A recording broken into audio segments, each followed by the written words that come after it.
Евана Македонија денеска свечено го пушти во употреба новиот кориснички енергоцентар во Битола за корисниците од овој регион, кој е лоциран во населбата Боримечка. Новиот објект, кој е дел од стратегијата на Евана за постојано унапредување на односите со корисниците, е направен согласно Евана стандардите со целосно подобрена организација за обслужување на поголем број корисници истовремено. Соодветниот паркинг простор овозможува и полесен пристап до кецот, а општите и специфични услови за работа на вработените се надградени. You know, this CATS organization is really important for us. Може би сите знаете дека овие кориснички енергоцентри се навистина важни за нас. It is the point of sale. Затоа што е точка на продажба. It is the point where we are representing our product to the customers. И е точка каде што ги презентираме нашите производи на нашите корисници. As we all know, there is some of us which like as humans to talk to humans.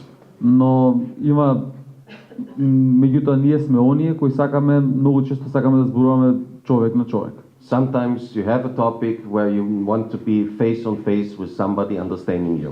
Понекогаш сакате пред вас да стои личност која ве разбира што зборувате. And precisely for such moment we have constructed this wonderful, good-looking new CATS here in Bitola. А токму затоа го возобновивме овој прекрасен и убав, би кажал, нов КЕЦ во Битола. Во последните 7 години Евана Македонија инвестираше близу 5 милиони евра во дистрибутивната мрежа во реонот на Битола. Реконструирани или изградени се нови 50 трафостаници на средно и ниско напонско ниво, како и мрежа во должина над 190 километри. Оттаму истакнуваат дека и понатаму ќе продолжат со спроведување на мастер планот во кој значајни средства за нови инвестиции се одвоени за Битола и соседните локални заедници.